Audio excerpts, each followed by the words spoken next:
from the city of Arcadia. What makes this really interesting, the package they stole or tried to steal was actually a bait package used by the police department to catch people like this. The suspect was chased by police and then allegedly dumped the package at a Denny's parking lot. The chase then has gone through several different cities. Now it is on the freeway. That's where the CHP has taken it over, but exceptionally dangerous, Colleen, as you said, pushing speeds upwards of 130 miles per hour. So we have a Sky Map 7 on it. You're seeing where he's going, but also check that those green letters in the middle of your screen. They're tracking that car, showing him how fast he's going. So 95 miles per hour right now, but we're seeing him accelerate up to about 130 miles an hour. There, an aggressive move over to the right-hand side, apparently exiting off of this freeway, perhaps onto another freeway. Yeah, it looked like it may have been the 710, but we'll find out from southbound 710. Yeah, you can see right there, David. Wow, we've been watching this pursuit, and we've been watching the CHP in, like I said, hot pursuit. I mean, this car has been traveling at very high speeds, very nerve-wracking. But again, this all started by authorities using a bait package, which we've been seeing it. We report almost every day about people stealing people's packages that are delivered onto their doorsteps. So an interesting way of trying to crack down. But once they figured out they were trying to be caught, they got rid of that package, and they are just trying to get away as quickly as possible. Again, at 123 miles per hour just a moment ago. And again, this is on the 710 South in Long Beach area. So if you are in this area, if you know anyone in this area, be careful. Watch out. Look at this driver taking extreme measures to try not to get caught. But did you just see him just quickly get onto that other freeway interchange? He thinks he could evade police by switching freeways really quickly. He's driving exceptionally dangerous, now getting on the southbound 5. And there you see it, as we all know. Southbound 5 in this area is just a mess, and he's immediately running into traffic. Perhaps that's a good thing. I don't know. When you're going at 130 miles an hour on an open freeway, that's got to be exceptionally dangerous. But as you can see, he's still trying to be very aggressive all the way on the right-hand side. I think that's the shoulder of the freeway, Colleen. I think you're absolutely right, David. And as we know, the 5 is a mess. And you can see some cars don't know what to do. They see authorities behind them. They don't know if they're going to have to move over to the side. But at least this car the driver is possibly going to take an exit here. Nope, he's moving over. Still staying right there on the shoulder. And look at it, it's just getting narrower right there. Oh, my gosh. And moving over, weaving his way through traffic at, well, the good thing is he's going 30 miles an hour. It comes to a complete stop here. So that's preventing him from completely opening up. I'm still trying to get an indication of what kind of car that is. Whatever it is, it's got some really big acceleration. And we don't always see cars going at 130 miles per hour. I'm trying to get some indication, and a Ford Fusion is what I'm being told. A Ford, really? Wow. All right, well, that car's got some get up, and it really can accelerate, but he is really struggling in this traffic, trying to weave his way through it. And keep in mind, he's got the CHP behind him, but also overhead in a helicopter. There he is. Apparently, maybe he really will exit. He is exiting. Maybe this is Atlantic Boulevard. I'm not quite sure. Yeah, you could see the tools that Sky Map 7 has. So you see that on the lower left-hand side, exit Atlantic Boulevard. So it's looping him around. He's going to be on surface streets right here, going to fly through this intersection, of course, not abiding by traffic laws at all. Then he loops over onto this road, Eastern Avenue, on Eastern Avenue right now, and nearing Everton Street, the intersection of it. And then now he's going about 65 miles an hour on surface streets, 70 miles an hour on surface streets. And as you can see, not even abiding by traffic signals. Just right through that traffic signal, David. And this is so scary to watch. When we see it at this time of night, we know a lot of people are outside and a lot of people are on the road. Right now, at least the vantage point is that it doesn't look like there's a ton of people. Maybe people are hearing the helicopters, and you can see all the police activity. But again, this is in Commerce, where this pursuit is now taking place, and he's going 50. Well, he was just going 60 to 70 miles an hour. So trying to weave in and out of these cars to try to get away from authorities. But again, David, we see this time and time again.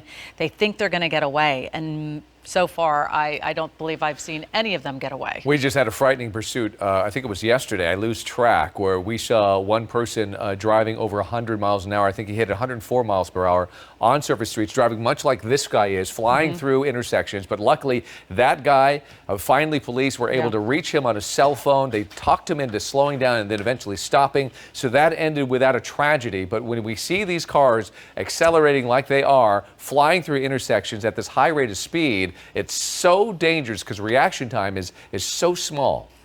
Yeah, no doubt about it. Let's go to JT Alpa live on the phone right now to talk to us about this pursuit. JT, this one is going so fast. Yeah, just like yesterday, we saw a really fast one with that pickup truck. It seems that these pursuits are really getting fast. In fact, we've had two pursuits going at one time today.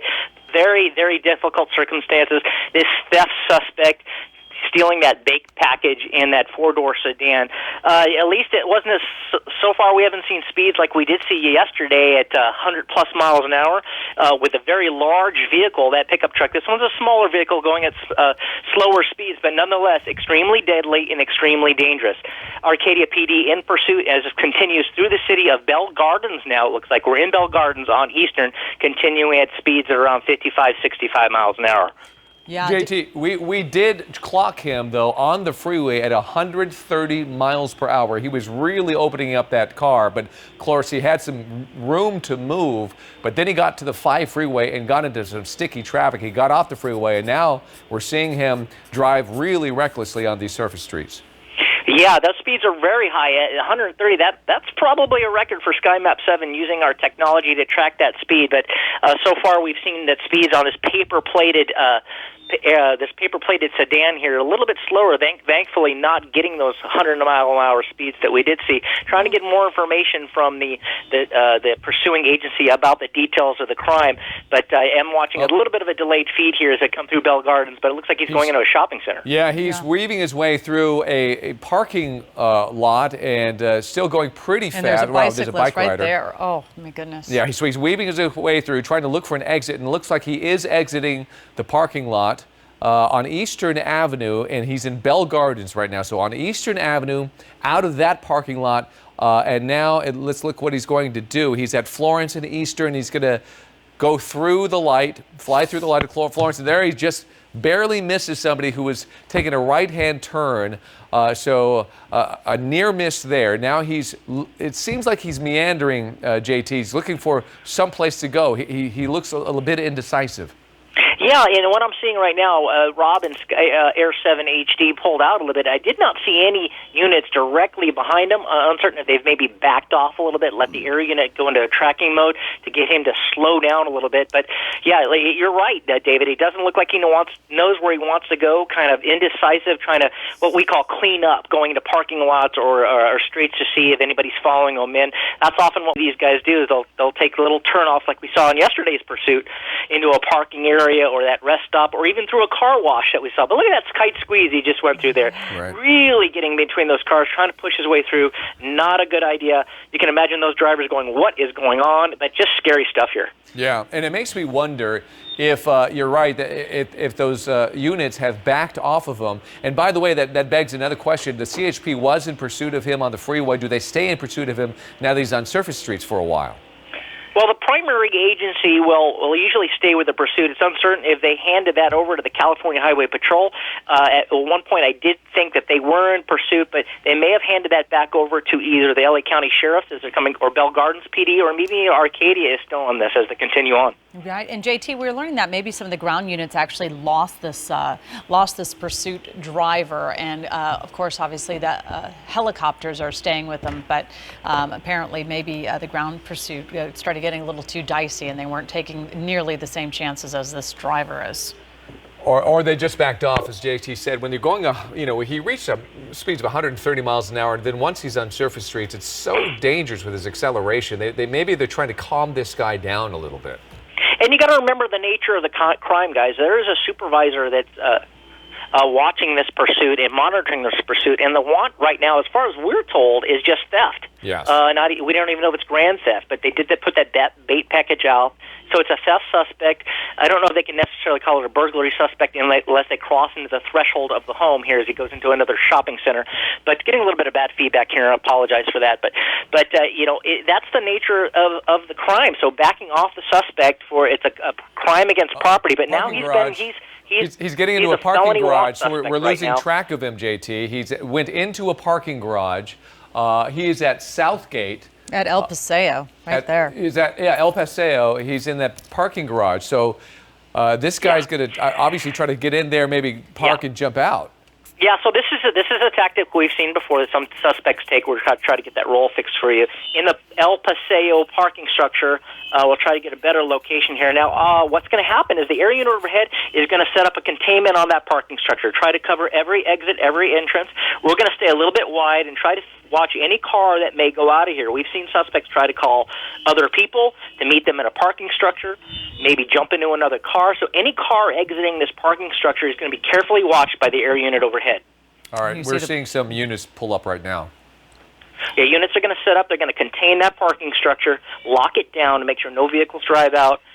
Each one of those black and whites is being deployed by that area unit overhead to take a corner. They'll try to get as many units in place. More than likely, what you're seeing there on that side near the movie theater where they can't really see really well, they'll get that contained first, and then we'll get the side they drove in completely contained as soon as they get some more units here, and then they should have them locked down in there. All right, in case you're just tuning in, this is a really interesting pursuit that we have been witnessing. Apparently it started in Arcadia, and from the information that we are getting, police put out a bait package. That's what they call it. You know, we've been having this rash of what we call porch pirates, where people are basically stealing your mail, your packages that are sitting on your front porch. They put out a bait package. This guy apparently grabbed the bait package thinking he was stealing something valuable. Police were on him immediately, and then the chase was on.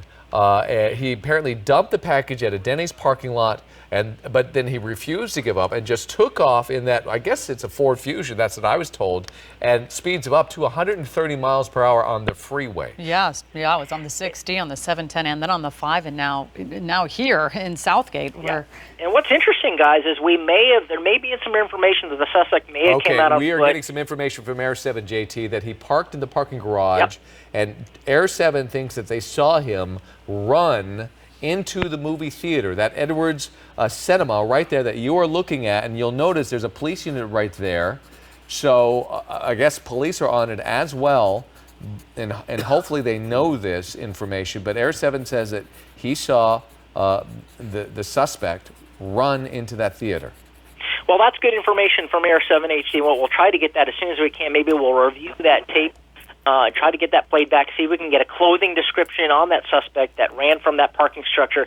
And if he went into that theater, maybe he didn't go without a ticket. So you see at least one unit there trying to get more Bell Gardens PD units in place. So we're going to clear Sky Map 7 here because we're not needing that anymore. Go to a clean picture and try to figure out if they can find the suspect and maybe some information from the ticket takers on the front of that theater. You know, I misspoke. It wasn't Air 7 that saw him. Air 7 was communicating out there, and we think the police might have saw him run into there. So you could see a couple of folks, a couple of officers talking right there, and I'm sure there are more units on the way. I can't see, I guess that might be Arcadia PD, but I'm not sure. That was Bell Gardens, David. I saw his rooftop had a BG on the top, and it looks like that the security guard maybe observed that suspect run in, giving that officer a better description. He's putting that description of the suspect over the radio for the units responding.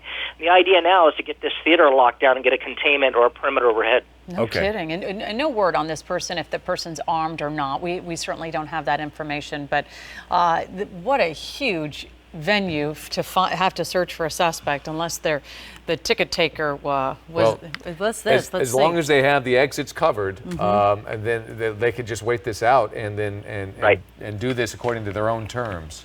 In situations like this, you can be assured that there are also many cameras both in the courtyard and inside the interior of the theater. That what officers will do as soon as they have this contained, they'll get a better description of that suspect so they can see what he was wearing. More than likely, if he gets in there, he's probably going to try to change or shed some clothing. We see that quite a bit.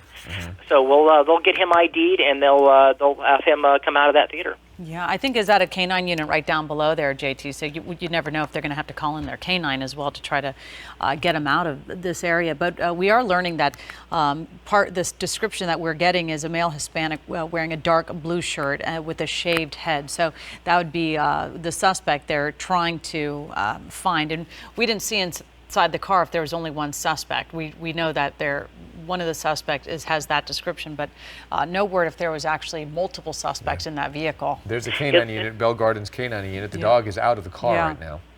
The next step for the officers as well will be to get a team together to go into that parking structure, locate that vehicle, try to clear that vehicle, and be assured there's no additional suspects in that vehicle. But it looks like Bell Gardens has a lot of units around this theater, especially on the back side. They'll get some units on the front side, and the air unit was overhead the whole time, saw the suspect go into the theater, probably covering all of those rear exits to make sure he didn't. We saw one officer just go into that rear door from Air 7. We think that was an officer, or the door opened and then someone saw the officers and went back in.